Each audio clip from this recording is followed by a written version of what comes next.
Ladies and gentlemen, good day and welcome to the Muthoot Microfin Limited Q3FY26 earnings conference call hosted by JM Financial Institutional Securities Limited. As a reminder, all participants' lines will be in listen-only mode and there will be an opportunity for you to ask questions after the presentation concludes. Should you need assistance during this conference call, please signal an operator by pressing star then 0 on your touchtone phone. Please note that this conference is being recorded. I now hand over the conference to Mr. Prateek Matkar from JM Financial Institutional Securities Limited. Thank you, and over to you, sir. Thank you. Good morning, everyone, and welcome to the Q3FY26 earnings conference call of Muthoot Microfin Limited. First of all, I would like to thank the management of Muthoot Microfin for giving us the opportunity to host this call. From the management team, we have Mr. Sadaf Saeed, CEO, Mr. Praveen T, CFO, Mr. Ulis Ullas, COO, and Mr. Rajat Gupta, AVP Investor Relations. I would now like to hand over the call to Mr. Sadaf sir for his opening remarks, post which we can open the floor for Q&A. Thank you, and over to you, sir. Thank you, Prateek. Good morning, everyone, and thank you for joining earnings call of Muthoot Microfin Limited for the third quarter financial year 26. Before I get into the financial performance, I would like to take a moment to highlight that Muthoot Microfin in a recently concluded Global Financial Inclusion Summit organized by the Access Development Services has been recognized as the Financial Inclusion Institute of the Year. We have also won the award for Responsible Finance for Sustainability. These are very, very prestigious awards. This recognition not only reflects the success and the way the business is done, it also reflects the values that with which we have built this organization and this business with a focus on responsible lending and focus on inclusion. Now, coming back to the performance for the quarter, I'm glad to tell you that Muthoot Microfin continues to grow. With the growth, our asset under management has reached 13,078 crores, which is a growth of around 5.4% year-on-year on asset under management, and for quarter-on-quarter around 4.1%. The most important aspect is that we are back to our normalized disbursements. We had disbursed in that last quarter 2,492 crores, which is on average around 850 crores of disbursement. Prior to that, we were disbursing around 650 crores per month. We are back to around 850, and in quarter 4, we will be back to around 1,000 crores of disbursement per month. So we are looking at healthy disbursements taking place. Most important is our initiatives that we had started in terms of diversifying. They are paying rich dividend. We have our individual loan, which is Muthoot Small and Growing Businesses. These are all our customers who have been with us for several years. One such case study we have shown in our investor presentation this time. More details would be uploaded on the website in form of the video. These customers, the portfolio has reached to 1,097 crores. And this portfolio is performing really well. So far, we have almost zero delinquency, 30 plus, and the customers are paying very well. And the most important aspect is that this portfolio is entirely a digital collection. So not even 1 rupee is collected in cash.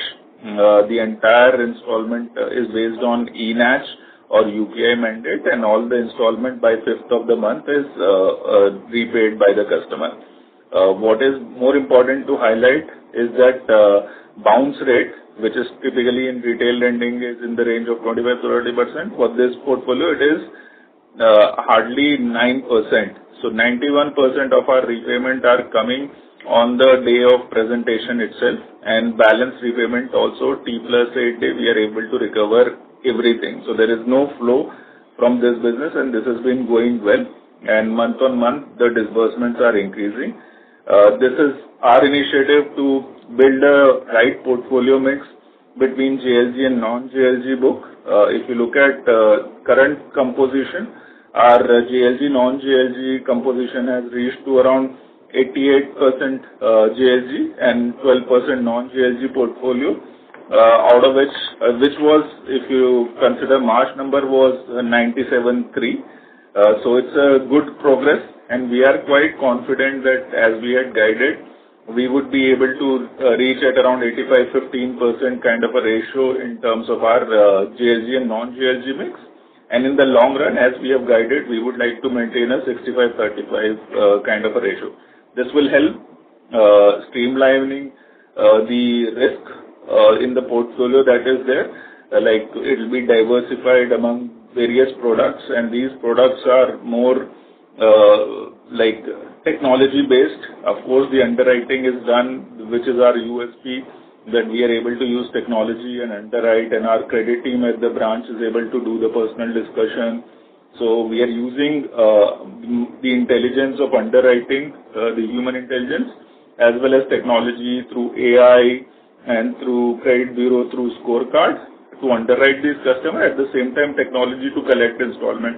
So it will rationalize the cost of operation. One of the biggest highlight of this quarter's result is that our OPEX has come down from 7% to 6.5%. There are 3-4 reasons for that. The main reason is we have been able to scale up our business. So disbursement, as I said, are back to around 850 crores per month.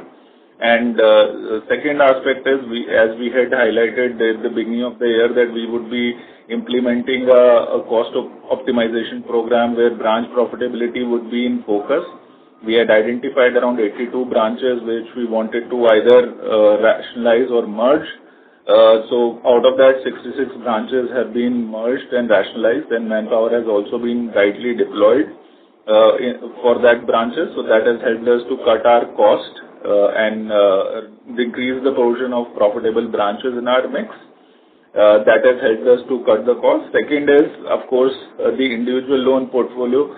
We have built this 1,000 crores of portfolio, and the collection cost for this is very minimal because the entire collection is coming in a digital format. So that is also helping us to rationalize the cost. And because of this, rationalization of branches, scale up of business, and diversification of our portfolio, our operating cost is coming down. It has come down from 7% to 6.5%. More importantly, our cost to income ratios are also improving. We have already reached around 54% of cost to income ratio. We had guided for the year we will reach at around 55. We are already better than that. Definitely in the coming quarter, we will do better than that. We are on the path to reaching to our optimal cost to income ratio of around 43%, which we had achieved in a couple of years ago. It will take another 9 to 12 months for us to reach there, but we are on that path. So that is something which is progressing well. The most important aspect for any lending business is the quality of asset. I'm happy to tell you that there is significant improvement in the quality of asset.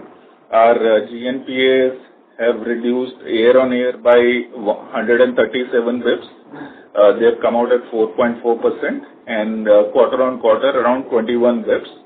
Our net NPA has improved by around 7 bps quarter on quarter. Overall, the credit cost, which we had guided with a range of 4 to 6%, for the 9-month period, it has come out at 3.7%, and for the quarter, it has come out at 3.3%. And we are very confident the way disbursements are happening, the way collection is happening, and the way I think the portfolio is building, we would be able to keep this credit cost much below the guided number, the lower spectrum of the guided number. So that is one thing that we are very confident. And in our diversification journey, we had started 3 products. One was this Muthoot small and growing individual loans. Second was Micro LAP. That Micro LAP portfolio has also reached around 22 crores of asset under management at the end of the quarter. And it has got some good traction. There is zero delinquency in this portfolio. Of course, it's our early days, but it is getting good traction. And we are confident that we should be able to reach to the AUM that we had guided of around 50 crores. Apart from that, the gold business, which is the referral business, it is also growing quite handsomely. It has grown to around 74 crores of our AUM from our customers, and it continues to grow steadily month on month. Most importantly, our collection efficiency last quarter has improved significantly. Our collection efficiency quarter on quarter has improved by 150 basis points. It has come out at 94.8%. Our on-time, which is X-bucket collection efficiency, is at 99.8%. So this gives us good confidence to get into the quarter 4, which is a very crucial quarter for any financial services company, with the momentum of our disbursements which are taking place at a steady pace, and our portfolio mix which is improving, and the branch profitability module that we have deployed. We should be able to deliver our committed ROA. Our return on asset for this quarter has already reached to around 1.9%. We have reported a healthy PAT of around 62 crores for this quarter, and around for the full 9 months, around 99 crores of PAT. And if you look at overall increase in the net worth is 125 crores. And we believe that our strongest quarter is usually the fourth quarter. So we will definitely overachieve the PAT that we have achieved in quarter 3. And this is on the back of all the matrices in the ROA tree improving. The cost of fund is reducing for us. Our cost of fund has reached to around 10.4%, which is a reduction of around 64 basis year on year. And our incremental cost of fund is 9.8%, which is also an improvement of 48 basis points year on year. So our net interest margin have reached to around 12%, and our operating cost, as I said, is rationalizing. It is around 6.5%. For the quarter, it's around 6.7%, and it will definitely come down in the coming quarters. And most importantly, the credit cost is coming down steadily, and we should be able to deliver the guided ROA that we have guided of around 2%. We should be able to close the financial year close to that guidance that we have given. And as a strategy, our strategy of diversification is paying out well. The individual loan portfolio is growing healthily, and it is contributing to the top line as well. As a result, our top line, our income quarter on quarter has grown by 4.8% to 605 crores. And our overall PPOP has also grown by 17.7% to 175 crores quarter on quarter. And as I said, the cost to income is rationalizing. We are at 54.8% cost to income. And in the coming months, we will continue to kind of improve on this and build a healthy portfolio and a stronger business. I think I'll conclude here with my opening remarks. One thing I would like to mention very categorically, that we are getting good funding support from our bankers. We have raised close to 2,700 crores in this quarter itself, and we are raising money at a very competitive rate. Our ratings are stable and positive, A+, and we are doing really well in terms of fundraise, and we have been able to kind of issue NCDs and do PTC transaction at a very competitive rate, and this really helps us in continuing to grow and disburse loans. So from that side, there is no challenge. And as of today, we stand in compliance with all the covenants with all our lenders. So all the covenants which are there, there were because of the macro environment, they were breached earlier. Today, as of today, we stand in compliance with all the covenants. So I'll conclude my opening remark with this, and I'm happy to take any calls any questions from the audience. Thank you very much, sir. We will now begin the question and answer session. Anyone who wishes to ask a question may press star and one on their touchtone telephone. If you wish to remove yourself from the question queue, you may press star and two. Participants are requested to use handsets while asking a question. Ladies and gentlemen, we will wait for a moment while the question queue assembles. The first question is from the line of Mayank Mistry from Antique Stock Broking. Please proceed. Yeah, hi sir. Congrats on a good quarter. Sir, wanted to ask, there is a substantial increase in your net gain on fair value changes.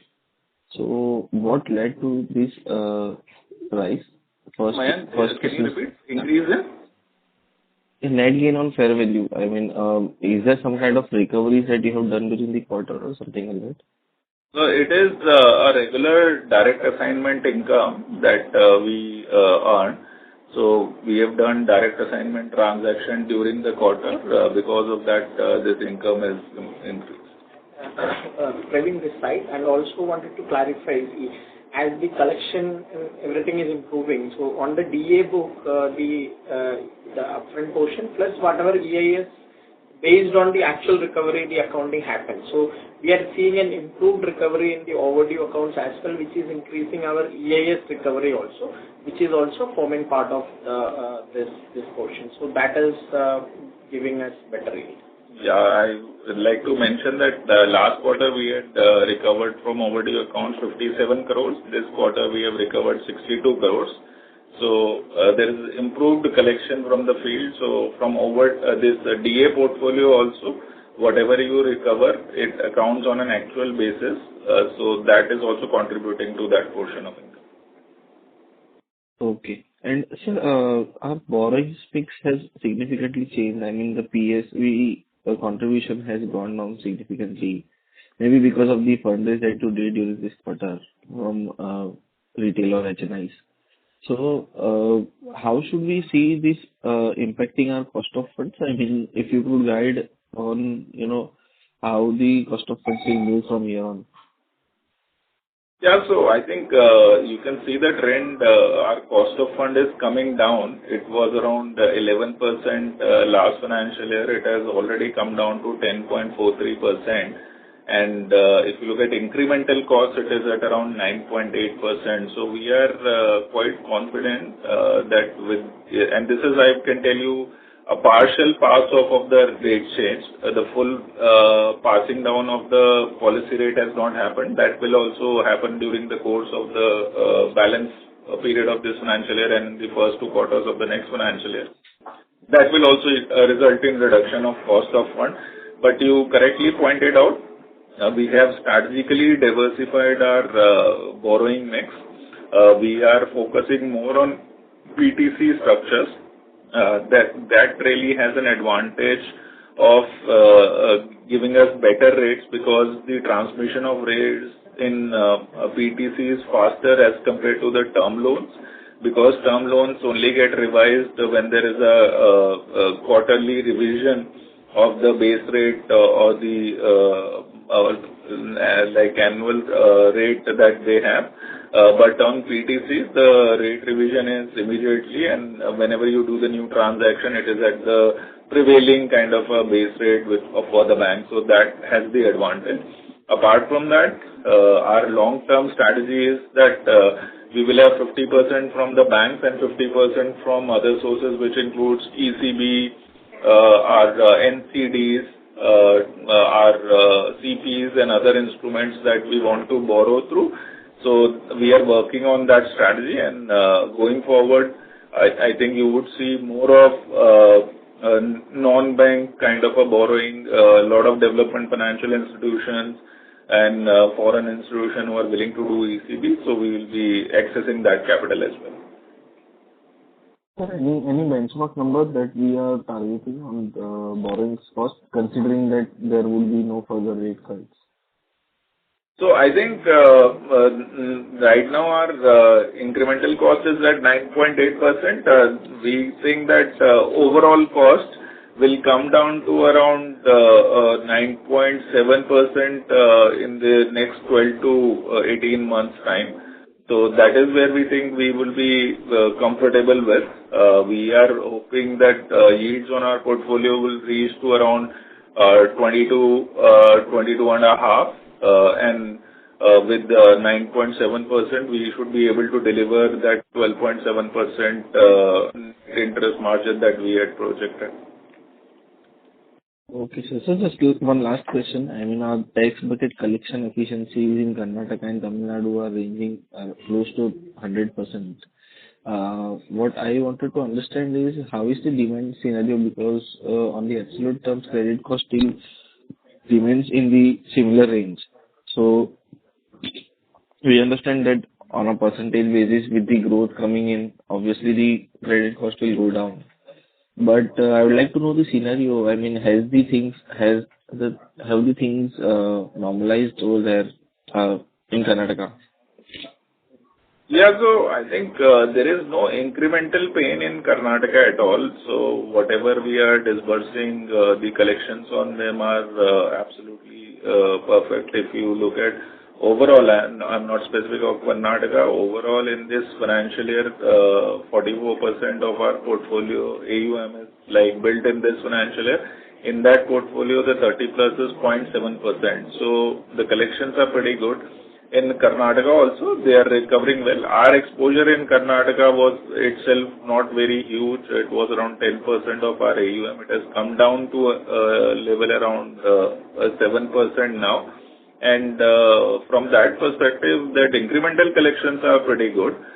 The most important aspect is that our portfolio in the key state, which is Tamil Nadu and Kerala, is performing really well. If you look at our slide 14 of our presentation, our strategic alignment, if you look at the portfolio in Tamil Nadu and Kerala, it is performing really, really well. The collection efficiency are superior GNPA overall compared to overall Tamil Nadu. It's down 100 basis points from the overall GNPA. And Kerala, it's almost 250 basis down from the overall GNPA. The collection efficiency both places 100%, and Kerala is even more.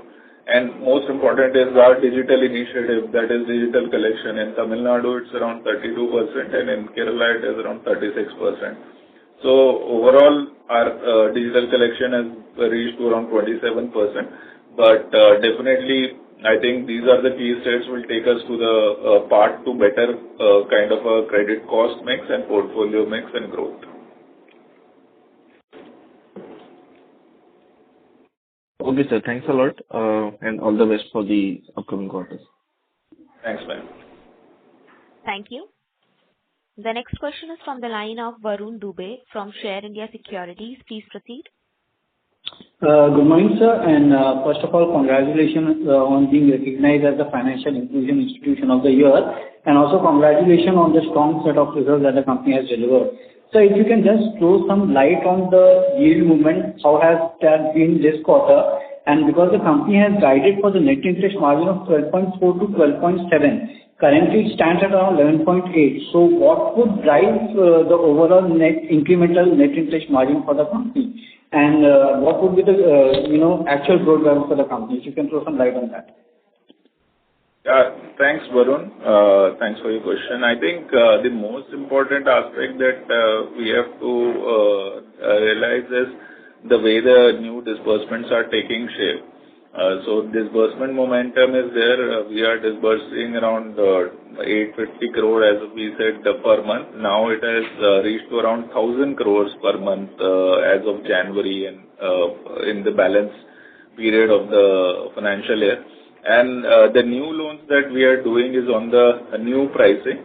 The group loan is at 24.85 and the individual loan is at around 23%.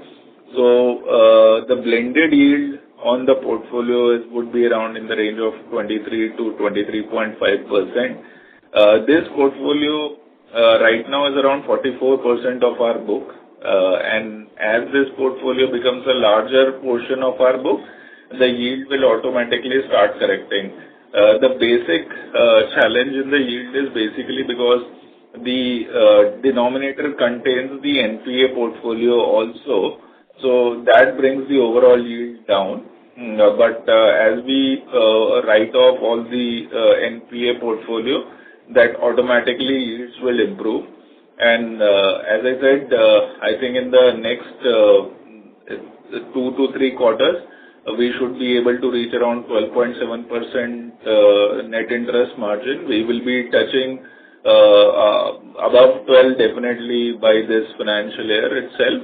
That is what we are trying to do in terms of our net interest margin. But more importantly, on the credit cost, we are quite confident it will be much below the lower spectrum of our guidance. And as a result, our ROA would be in the range what we have guided for. What was the second question? So what would drive the overall growth for the company going ahead from here? In terms of growth, we are looking at closing the financial year at around 14,000 crores of AUM. So we are quite close to the close of financial year, so we will be able to grow. We will be outperforming the guidance. We have guided for around 5 to 10%, but this will translate to around 14% growth. So that is what we will try and achieve. Okay, so that's great that you would be outperforming the guidance for FY26. So can you give any hint on the FY27 guidance, or should we wait for Q4? Yeah, I think the broad guidance is that we will look at around 20% growth for the next financial year. So considering that we will close this financial year at around 14,000 crores, we will look at next financial year to reach around 17,000 crores. The important aspect is that the portfolio mix will change considerably. Right now in this financial year, we will end at 85% JLG and 15% non-JLG. By the next financial year end, we should be close to around 70-30 mix.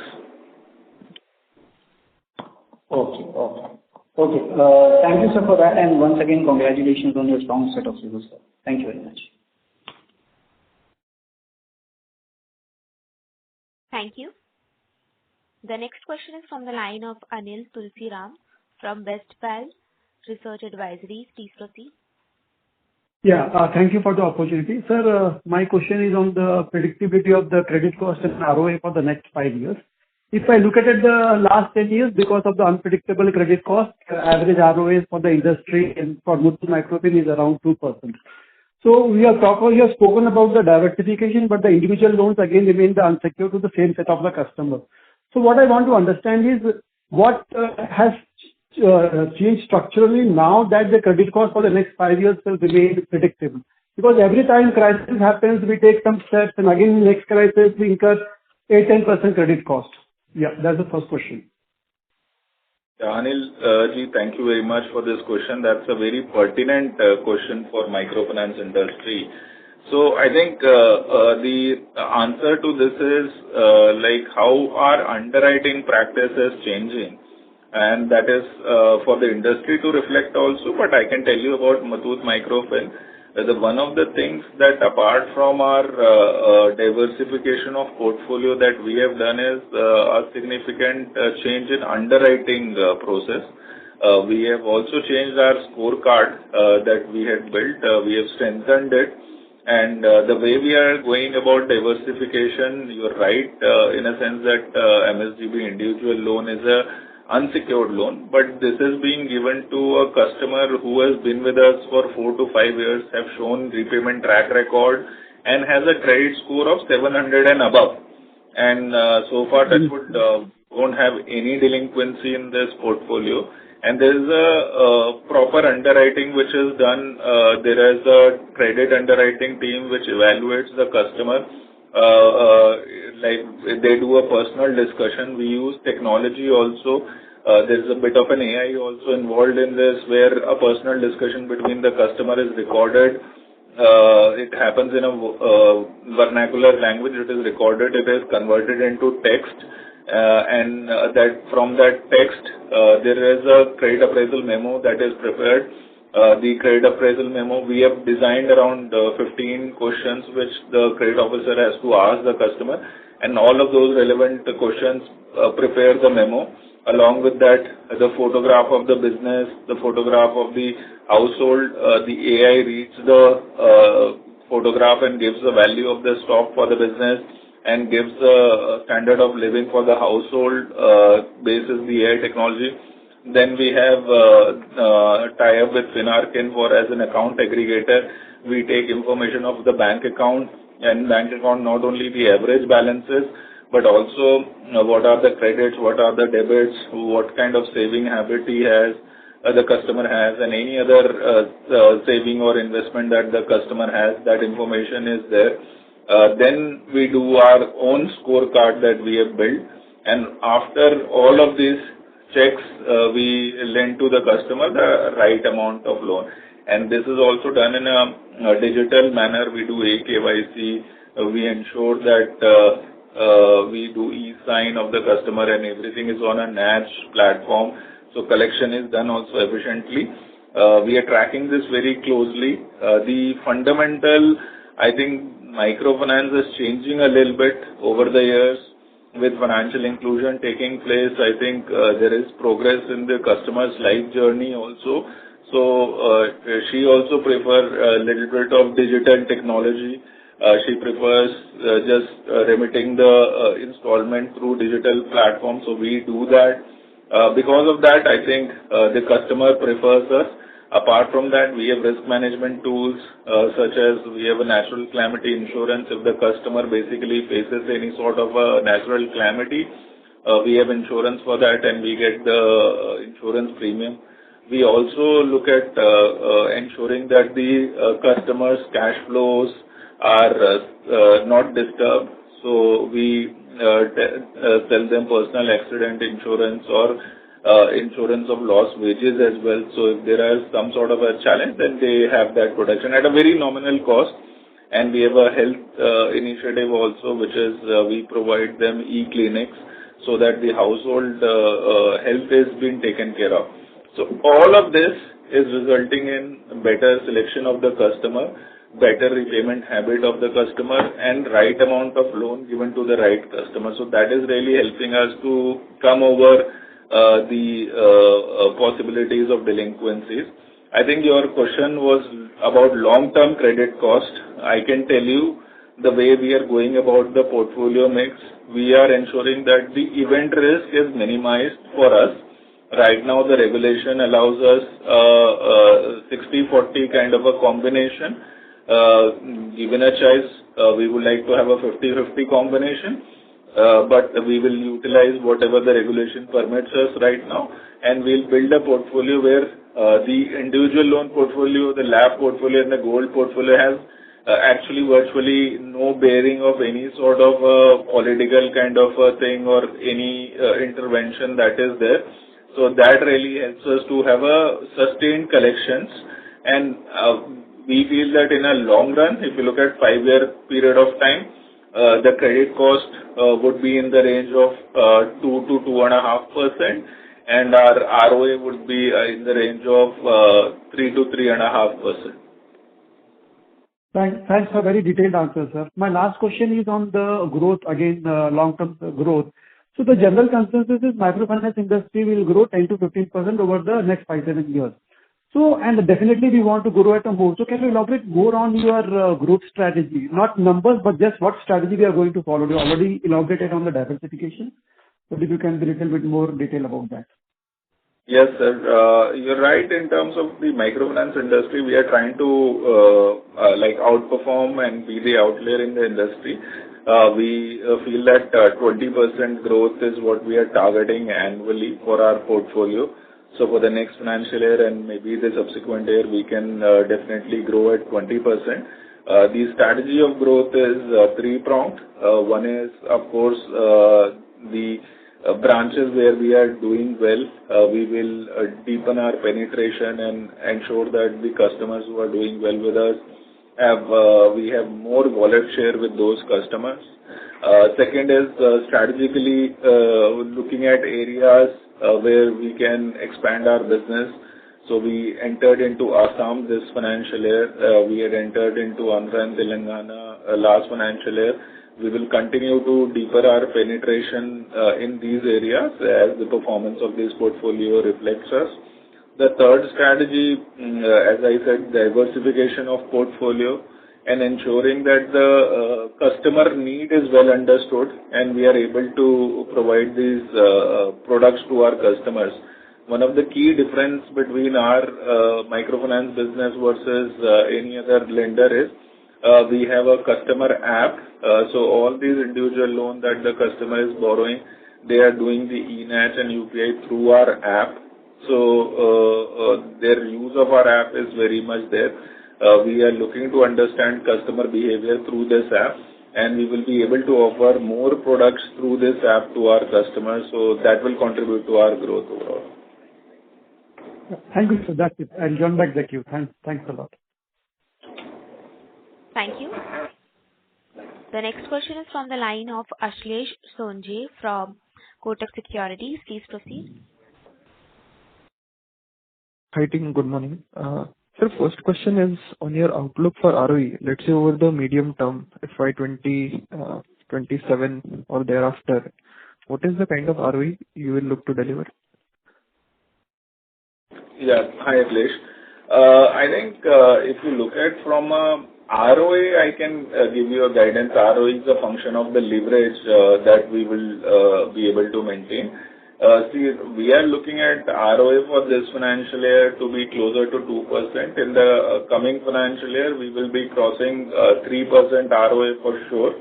And in the sustainable manner, in the long run period of 5 years, we would like to achieve around 3.5% ROA. And definitely, as we grow, we will raise capital, but ballpark, if you assume there will be a leverage of around 4 to 4.5% times. So the ROE would be 14 to 18% ROE that we would like to deliver. Understood, sir. Sir, in the presentation, you have given the the current bucket collection efficiency number of 99.8% in Q2 as well as Q3. Can you also speak about the trends we have seen more recently in the months of January and February so far? Yeah, so January has been very good. I think December was very good and January was also very good. In fact, February so far has been very good because this is 1 month we have got all 4 kind of full weeks. So there are more working days here. So the collection will continue to be good. The collection efficiency is improving, especially in our home state, Kerala, Tamil Nadu. They are doing really well despite January having Pongal, which was like 4 holidays. The collection was pretty steady and did really well. The more important part is that the customer who were not paying earlier have also started to come back and pay, and the collection on a month-on-month basis, the recovery from overdues has improved. Last quarter, we collected around 57 crores from overdues. This quarter, we have collected 62 crores. And standalone December month, we collected around 23 crores in overdue. So if that trend continues, we are hopeful that around in the Q3, which is usually even a better quarter, around 75 crores we should be recovered from the overdues, and overall collection efficiency will continue to improve. Understood, sir. So lastly, can you share the PAR 1 to 90 number for September 25 and December 25? So if you look at 1 to 30 is around December is 2.23%, and this was 2.5%, and 30 to 60 is 1.3%, and 60 to 90 is 2.4% for Q3. So cumulatively, if you include all 3, so 1 to 90 is around 6%, 5.9%. Which is around 7.2. Which was earlier 7.19%.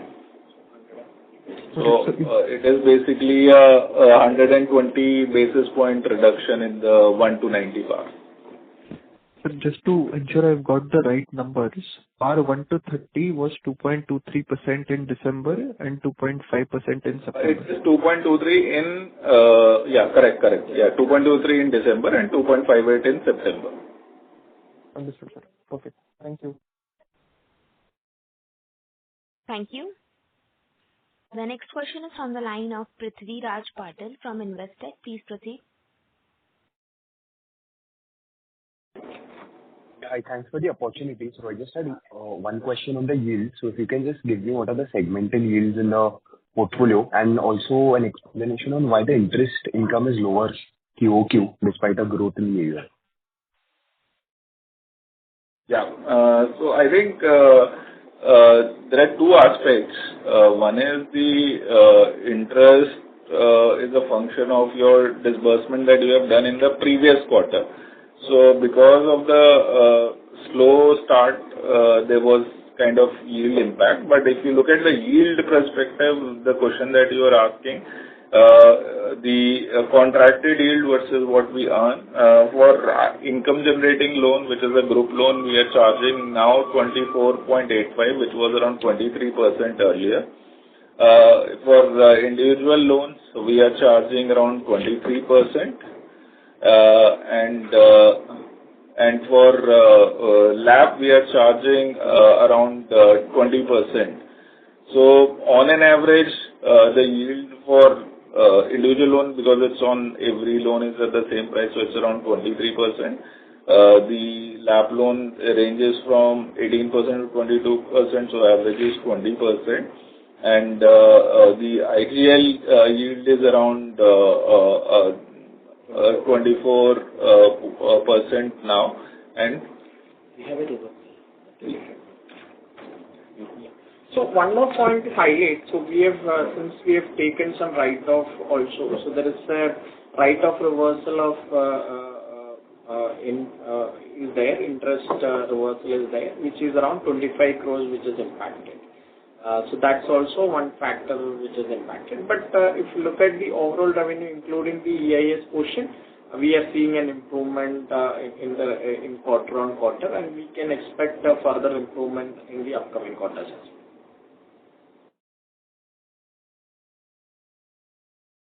Thank you. Prithviraj, Thanks for this is that. answer. Yes, sir. Yeah. Thank you. Thank you. The next question is from the line of Nitin from Green Capital Single Family Office. Please proceed. Hi, good morning. This is Nitin Shakta from the Green Capital Single Family Office. I just wanted to, as an investor, try and get a sense of the turnaround in terms of, what happened in last quarter of last year. You did a huge provisioning. Now, obviously, all metrics point towards a turnaround from whichever angle we see it. So just want a sort of an assurance from the company that, yes, we're on the turnaround path and all metrics are good to go and we are back and seeing the worst behind us. Just want a sense of expectation from the management, what we can expect, and we should not expect some large drawdowns of provisions as per the course of business. Just wanted to get a sense on that. Yeah, thank you, Nitin, for your question. I think I can firmly say that we are back on the path. So it's definitely a turnaround from the last financial year. In the last quarter of the last financial year, we had to take a huge provision because there was a Karnataka legislation which came in November, and it had an impact. But so far, we are not seeing any issue in the portfolio or any state that we are operating in. So we don't expect any sort of provisions. We are already into mid of February. So things are pretty smooth, and we expect the balance 45 days also to continue to go in the way that the period has gone. So we don't expect any extraordinary provision. Last year, we had taken a management overlay of 230 crores, so we have subsumed everything. We don't require. The credit cost is coming down, and it will continue to be on that trend, and income is improving. So definitely, the profitability that we are guiding, we are trying to overachieve that. and we will be able to achieve. And the next financial year, what we are expecting is going to be a clean year. All the challenges are behind us, so we will be back to around 3.5% ROA, and with a growth of around 20% on our AUM. Okay, thank you, and all the best for the next year. Thank you. Thank you. Ladies and gentlemen, anyone who wishes to ask a question may press star and one now. I repeat, participants who wish to ask question may press star and one at this time. The next question is from the line of Himanshu from MB Investments. Please proceed. Hi, good morning. My question is, if you can give me the breakdown of your secured versus unsecured book and the percentages, that'd be nice. Yeah. So hi, Himanshu. Thank you for your question. In terms of our unsecured portfolio, it'll continue to be around 95% unsecured portfolio, around 5% would be portfolio. But the major distinction that we make is a JLG and non-JLG portfolio, which right now is around 88 to 12 as of end of quarter. All right. Thank you. Thank you. The next question is from the line of Man from Growth Sphere Ventures. Please proceed. Hi, sir. Sir, just to get the understanding on our payment at risk from 1 to 90 days, how will the trend follow through, and how will that follow through in our NPA numbers? वो जो channel है, do we expect this to get cleaned of 1 to 90 days? उसमें से कितना do you think that will follow on plus 90 days? How much of the same should be recovered? If there's any sort of idea on that part, that should be very helpful. Yeah, I think that's a very important question to ask. So first thing is that on all the buckets, be it 1 to 30, 30 to 60 or 60 to 90, or whether you look at SMA pool, so everywhere there is a good kind of a recovery and a kind of a improvement. The 1 to 30 has come down from 2.58 to 2.23. Kind of a good 35 basis point reduction there, and around 30 to 60 has also come down from 1.47 in the last quarter to 1.32, and in 60 to 90 it has also come down from 3.15% to 2.43. So that's point number one. The second aspect is that the overall cash flow in the rural buckets have improved because of disbursements coming back. Like we are also disbursing, other entities are also disbursing, and overall economic activity as we see the GDP, and also the monsoons were good. So because of that, a lot of kind of benefit have come in, or also that GST rationalization is leaving more in the hand of people. That is improving the cash flow in the hand of the people, because of which there is improvement in the recovery. The biggest impact during the crisis was that where we used to be able to recover almost around 35 to 40% from 90 plus customer, which had reduced down to around 22 to 25%. It has now come back steadily. We are back to around 30% from 90 plus, and we are hoping in the coming quarters we will be back to around 40% recovery from the bad loans. So definitely from that perspective, the NPA recovery would be good, and the flow rates will also improve in the coming quarters. So as a result, I think the credit cost will reduce, and our ROA and PAT will improve. Got it. So two more questions. The first question is that the collection efficiency that we show, right, is it with arrears or it's without arrears? So just wanted to get the understanding that jo already overdue hai, is that getting recovered, or is this the portfolio's collection efficiency that is without any sort of arrears? So X-bucket collection efficiency is without the arrears because it is in current bucket, so there is no arrear there. And the overall collection efficiency includes the arrear, but it does not include pre-closure or any loan that has been closed. Got it. Got it. And the last question that I wanted to understand is that we came for IPO, and post that what happened is that we raised capital and the cycle for MFIs turned out to be very bad, right? We have sort of the capital on the balance sheet. Do you think that we can lever up, or we can basically take some sort of multiple amount of debt without diluting the capital till FY27 or FY28? Because we have the fuel and the cash that we use from IPO is not yet utilized for the purpose of levering up our balance sheet. So if you look at the current leverage, our debt to equity ratio is around 3.3 times. This has improved from a little bit like last quarter, it was around 3 times. Definitely we can continue to leverage on this capital for a while, a little bit, but like regulatorily we are allowed 6 times leverage, but in realistic terms it never happens. So we would need to raise capital, but I think we will raise capital in somewhere down the next financial year or following year. Right now, our internal accrual and growth in the portfolio is aligning. So we are expecting to grow around 20%, for which our internal accrual and the current capital base is good enough. So our capital adequacy is around 26.4%, and our net worth has improved by around 125 crores, so which is around 2,768 crores. So which we feel is sufficient for the time being. But yeah, we don't rule out a capital raise in the next financial year.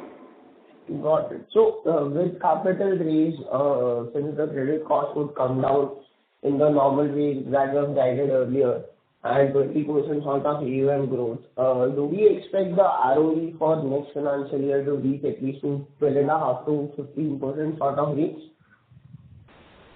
So, definitely, I think once you raise capital, your overall cost of fund goes down, then your margin improves. That is there, but it also has an impact on ROE because your denominator for equity increases. That will have an impact, but ultimately what we are guiding is towards the ROA of around 3.5%. That we should be able to achieve. Got it. Got it. That was very helpful, sir. Thank you so much. All the very best. Thank you.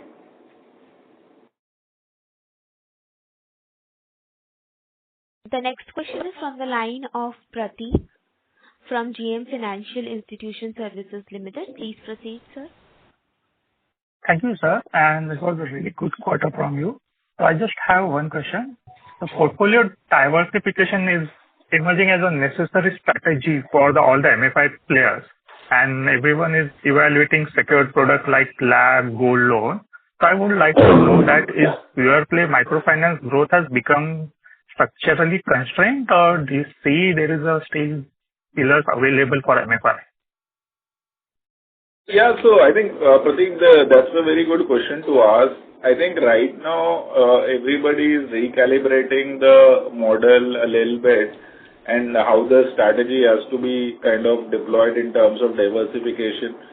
We are slightly better placed because we have the in-house knowledge of certain products like LAP. We have a housing finance company. For gold, we have a parent company.